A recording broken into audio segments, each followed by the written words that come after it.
Happy Valley, and welcome back to another edition of the Penn State 365 podcast on pennstate.rivals.com. I'm your host, Richard Schnyderite, joined as always by my co-host, Dylan Callaghan Croley.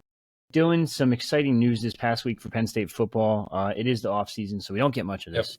I shouldn't say that, actually, because the portal's been pretty exciting so far. But Stacey Collins left. He's gone. He's going back to Boise State. He's going to be their special teams coordinator. And Penn State acted rather quickly and got a pretty damn good replacement in Justin Lustig out of Vanderbilt. So just talk to me a little bit about what they're getting there. Yeah, well, first, that Stacey Collins move kind of surprised, I think, most people.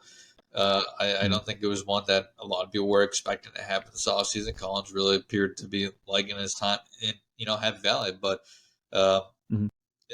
I think for him that was more of just wanting to go home back to the West, where he spent his entire coaching career outside of his tenure with Penn State.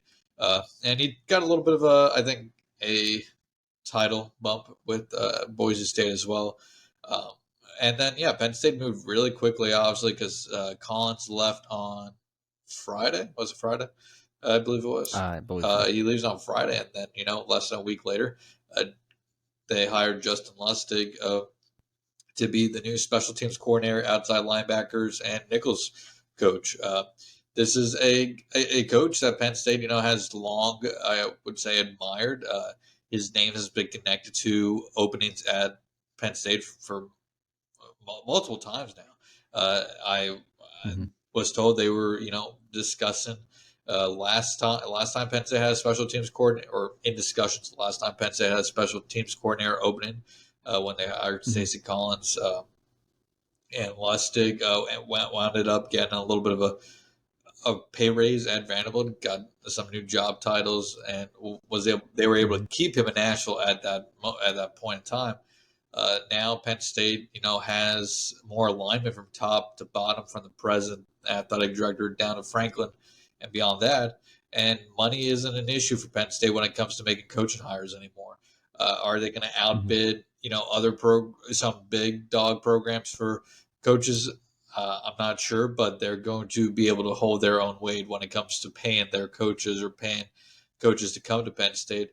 And with Lustig, they were able to offer, I'm assuming, a pretty nice contract to come to Penn State and be the Nittany Lions, special teams coordinator, outside linebackers, and nickels coach. And it's a really good hire for James Franklin. I wrote an article up on HappyValleyInsider today, pennstate.rivals.com. Be sure to go over and check that out. If you're not a subscriber, get free 30-day subscription with 30 HVI. HVI 30, sorry. Lustig, has a long track record of success at the special teams coordinator position with Syracuse and Vanderbilt, which, two lower level programs. He's had great success, kind of like with Tom Allen, a guy who's had really good success elsewhere with some lower level programs. Now he comes to Penn State, where he's going to have almost an endless amount of talent to work with, and the success rates you would believe should be the same, if not better, at Penn State.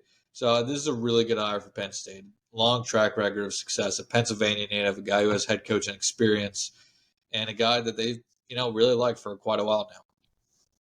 Mm-hmm. Yeah, like you said before, they basically gave him every job title possible to try to keep him at Vanderbilt. Over the years, he got associate head coach, special teams coordinator, tight ends coach.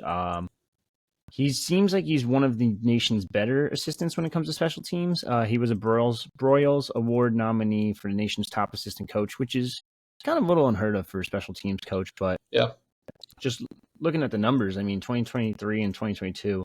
Let's go back a little bit. Vanderbilt's actually just not a good program whatsoever. They're not good in the SEC, which means they probably use their special teams quite a bit, which is a good sign, because Lustig managed to get those guys to be pretty damn good. 2023 Ray Guy Award finalist, two-time All-SEC long snapper, and even prior to that, 2018 Lou Groza Award recipient, and Andre Smith. At Syracuse. That's Syracuse. And then overall, he's mentored 53 different all-conference selections. That's rather impressive. Yeah, and I would have to assume that 53 involves some of his defensive or offensive work, because he did serve as a running backs coach, a tight ends coach. We mentioned some of those already. It'll be interesting at Penn State because he's only spent a couple years of his coaching career on the defensive side of the ball. But, you know, a lot of these coaches, while they specialize at one position, a lot of them have had, you know, experience on both sides of the ball at multiple positions. So we'll see how he steps into those, you know, linebacker and nickel roles. But, yeah, I mean, this is a guy who obviously is a really damn good coach, has a strong track record of success on special teams, but also at different positions. And I think I said in the article, this is a really another strong hire by James Franklin. You can argue that he went 3 for 3 on, you know, A plus hires this cycle in Andy Coltonicki at the offense coordinator. That may be the best OC hire that anybody made this offseason. Tom Allen, I think that's fair. May not have been the sexy name, but Tom Allen has, you know, Tom Allen to the casual is by no means a sexy hire. And I'm not saying it's a sexy hire for people like us either, but people who are a little bit more deeper into football, people who watch it a little bit closer, also know how good of a defensive coordinator, how good of a defensive mind Tom Allen is, and considering what he has worked with in his career before coming to Penn State, there's a lot of reasons to be excited about what he can do with the Nittany Lions.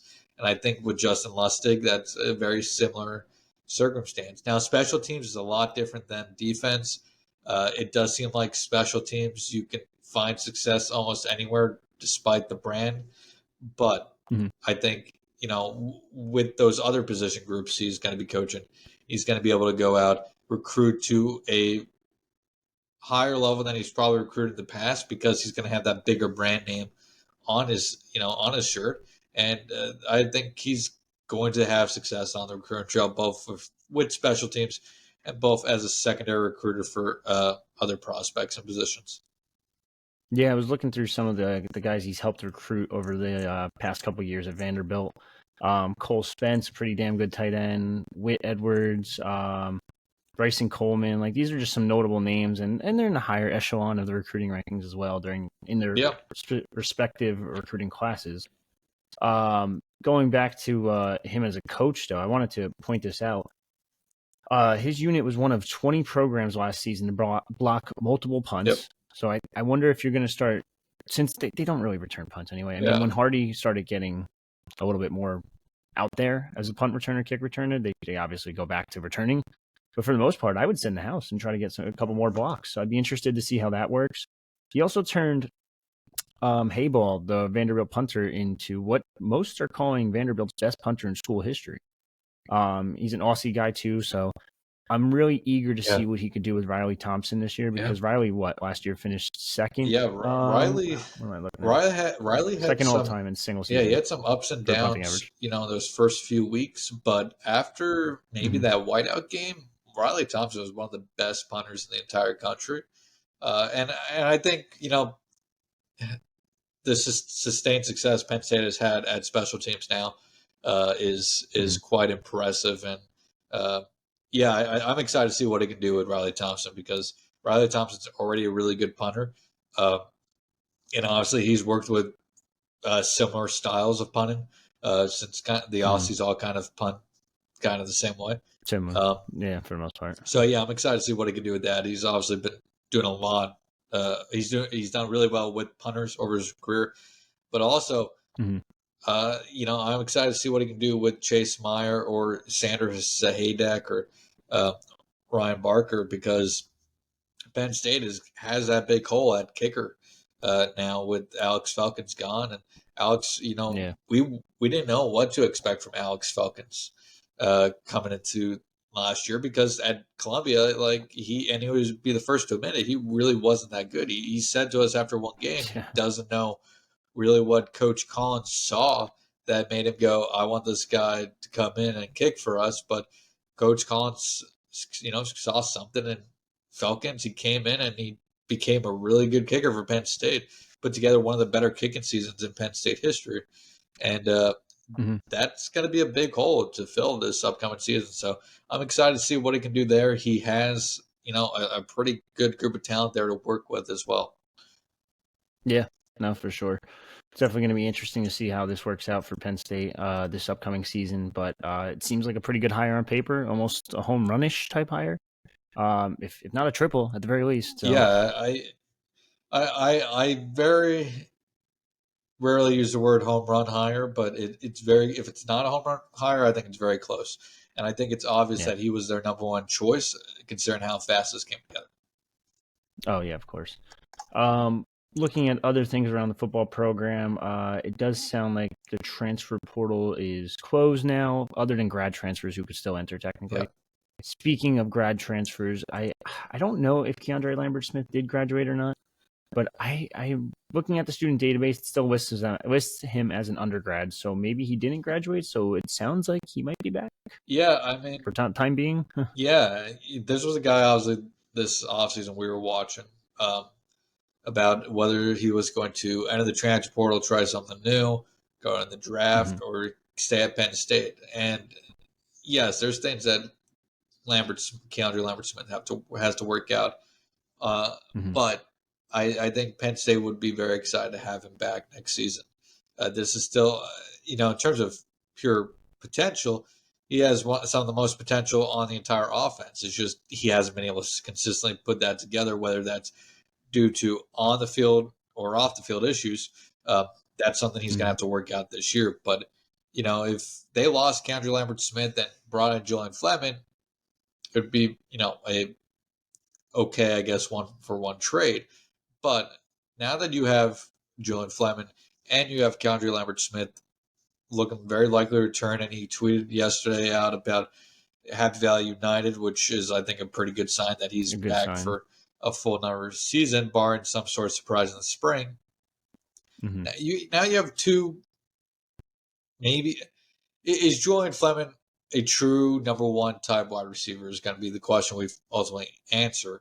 But I think you have two guys who could be really good wide receivers. Maybe they're not true number ones, but two guys can be two really good wide receivers that lead that wide receiver room. And I think Fleming's leadership and his ability, what he's bringing in from that Ohio State wide receiver room, is going to be big. You got two really good guys there. You got Harrison Wallace, who, if he can stay healthy, has shown plenty of ability to be another quality weapon. Though I do think Penn State needs to add another. Though I guess what I'm getting at overall is losing KLS here would have really, I think, been a setback for Penn State in that wide receiver room after adding Fleming, just because you're kind of back where you started. You would have Fleming and Harrison Wallace and a bunch of unknowns. Now you have Fleming, KLS, who up until the last 3 games was among the top wide receivers in the Big Ten in terms of receiving yards, and now Harrison Wallace on top of that. So you got 3 guys I think you can trust, though I think you still need a 4th guy, whether that's a starter or a top rotational wide receiver to bring in during the spring transfer portal window. Just because you got to get some, I think you have to get more proven commodities in that room if they want to have success next season. Yeah, for sure. One unit I want to talk about before we shift over to basketball. It's been a kind of a little bit of a debate on our message boards on the Lions Den forum. If you're not on there, check it out. Like Dylan said before, promo code HVI30 gets you a free 30-day trial. If you don't like it, cancel it after 30 days. But definitely check it out.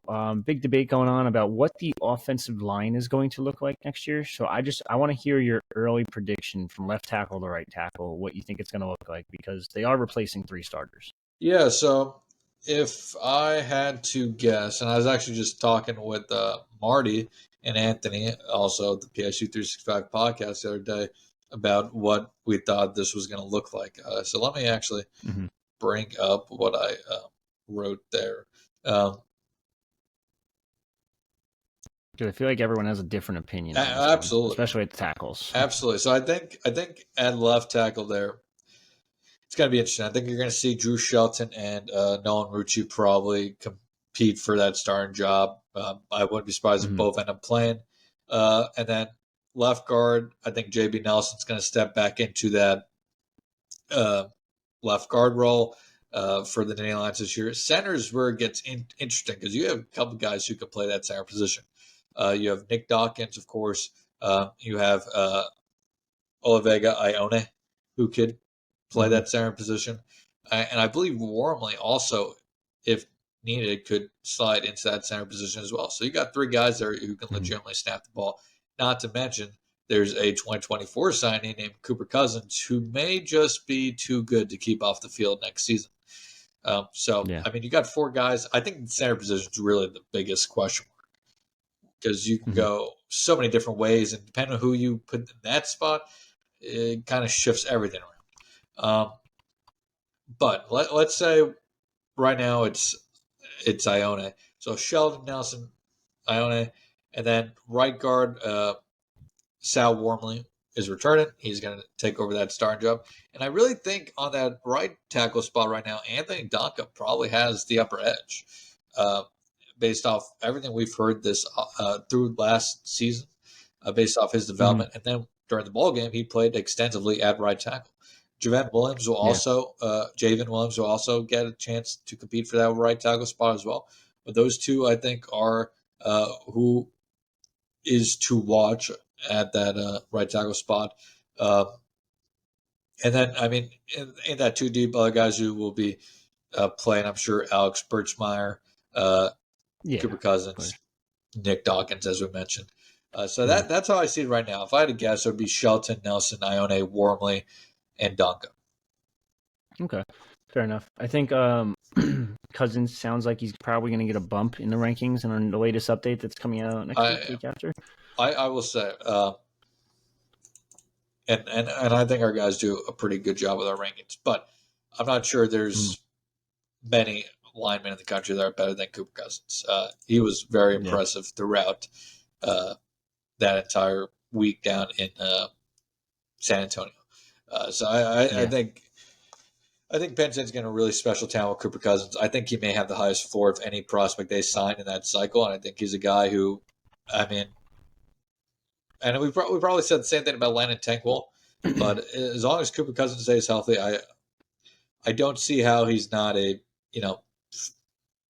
least a 2-year starter, if not 3-year starter for Penn State and in the NFL in a couple of years. Yeah, currently sitting at 215 in our rankings, but like I said, expect a pretty significant bump for him after that impressive week at the All-American game, All-American practices. Now, is there any shot that Rucci could play right tackle? I know he's only played mostly left tackle for Wisconsin, but is there any shot he'll fight off or fight against Donko? I'm sure they'll try a little bit of everything out, just because if you have that versatility or not, right?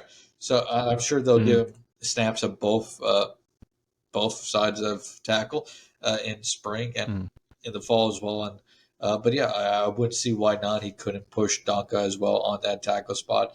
Penn State, it has shown that they're willing to move their tackles from side to side in the past. So for sure. Yeah, definitely going to be something to watch. A lot of debate on that one, like I said, on our message boards. I know everyone has a different opinion.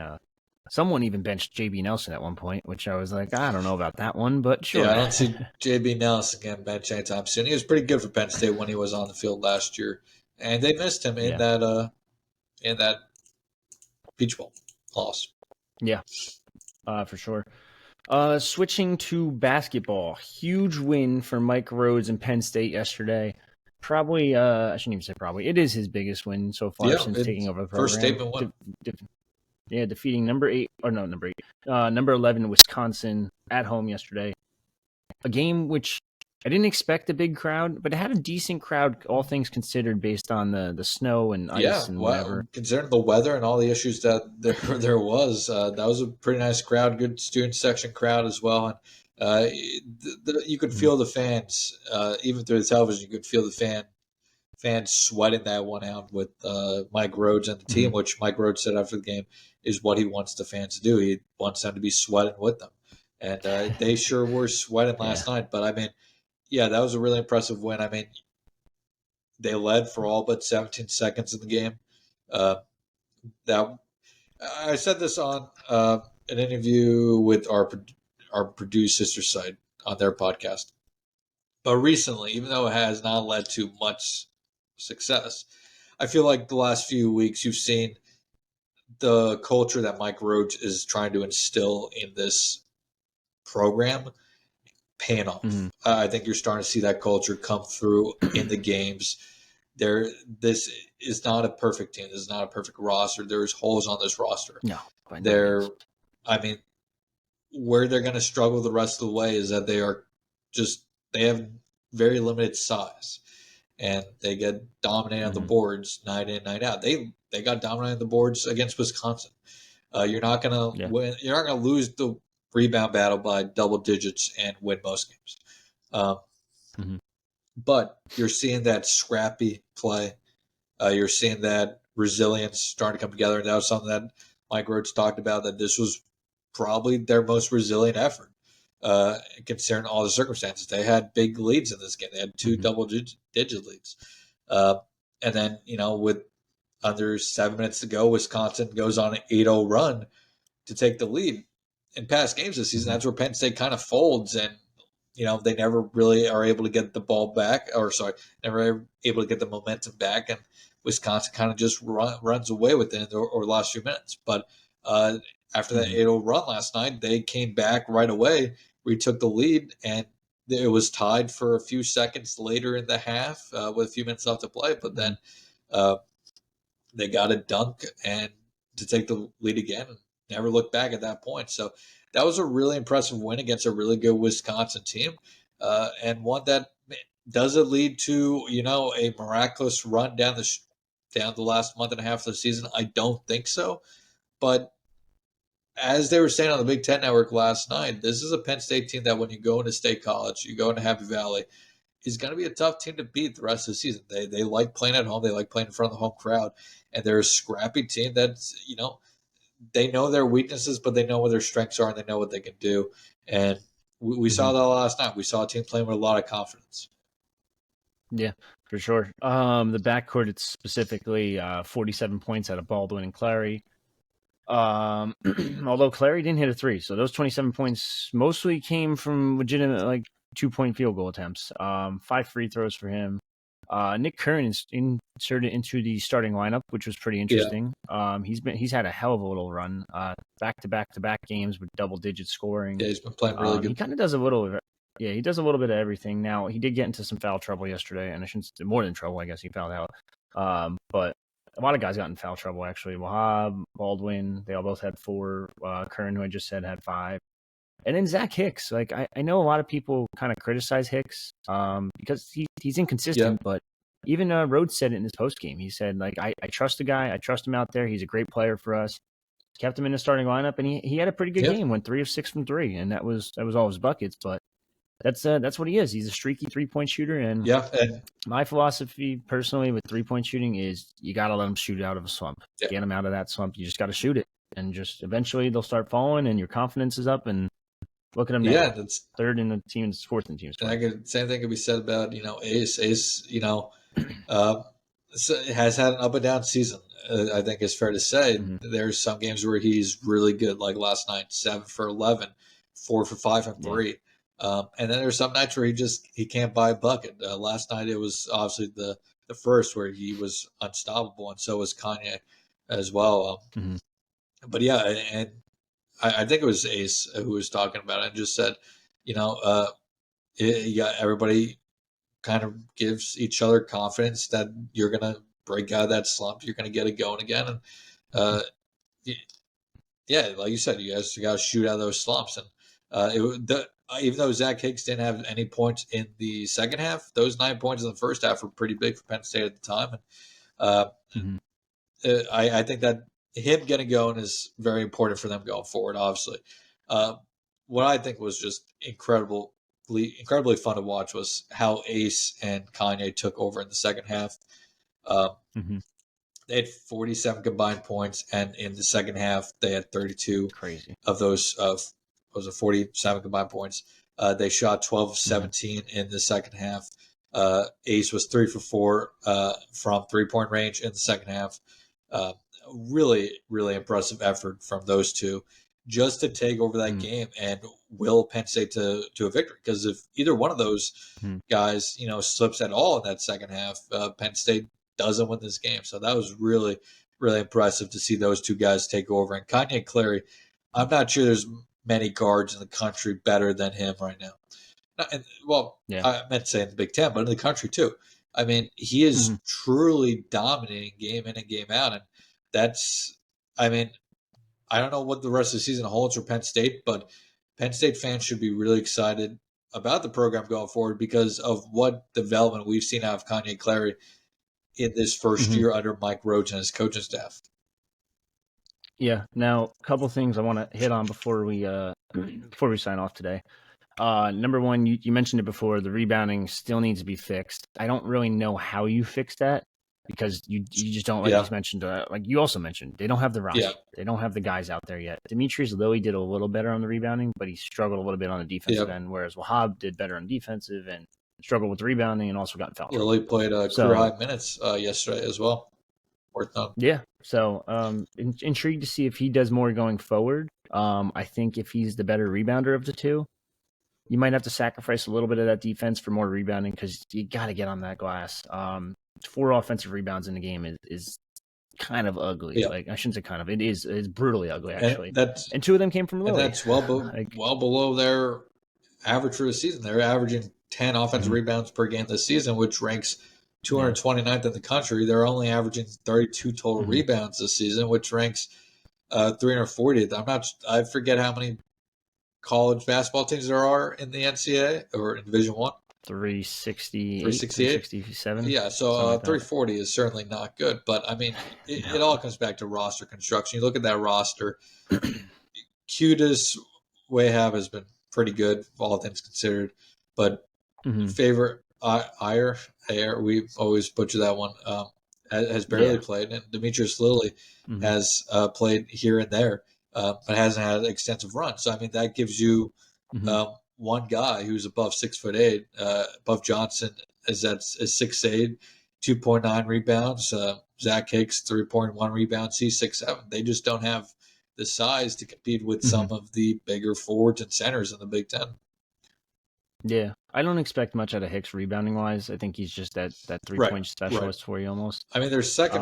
Wahab though, like 2 rebounds, man. Like I need more out of him. You need him. My guards you need him to be. Rebounds you need him to be physical, and you need him to play with that attitude that like I'm going to go up for that rebound. Nobody else has come down with it. You got to. I'm not saying throwing elbows and stuff, but you got to go up there. Not scared of some contact and be physical down low, going for those rebounds. But you look at the rebounds. I mean, their next best rebounder is Nicholas Kern with 4.4. And he had 1 yesterday. So so I don't think there's any quick fix to the rebound issues. I think when it comes to rebound issues, it's simply just going to have to come down to roster construction. Well, good news is that help is sort of on the way next year with Miles Goodman, who's number 78 in the country, 6'10", 205 center from Southern California Academy. He's going to be a stud for them, and I'm very excited to watch him play for Penn State next year because he might be just slotting into the starting lineup from day one, to be honest with you. And this is also a Penn State team that has, I think, 7 seniors on it. I don't know how many of those guys have, an extra year of eligibility, but there's definitely going to be some roster turnover this offseason as well. So they're going to be able to go back in the transfer portal and address some of those needs there as well. Yeah, very intrigued to see how they kind of fill the roster out next year. And I'm probably looking way too far ahead saying next year, but I know there's been some talk on social media, specifically from our friend Zach over at the Locked On Nittany Lions podcast. I saw him tweet out last night, and he's like, "Is this a tournament team?" And I'm like, "All right, well, let's relax." I'm looking at this quad record right now. It's 1-3, 1-4, 2-1, and 5-1. That Q4 loss is brutal for tournaments. And then you have a Q3 on top of it. It's not looking like a tournament. No, and it's just you look down at the rest of the schedule, and there's just not many easy games remaining on. The worst opponent on this schedule may be Indiana or Rutgers. Because Ohio State is pretty good. Minnesota has improved from last year. Iowa's solid, Northwestern solid, Michigan State. Who knows what you get at Michigan State any given week or day. Yeah. Nebraska's better, Illinois is better. So I mean, they could. It's one of those things they could lose out, and I wouldn't be surprised. They could win another 3-4 games. I wouldn't be surprised. But I mean, even to get to an NIT, they probably have to win 8 more games.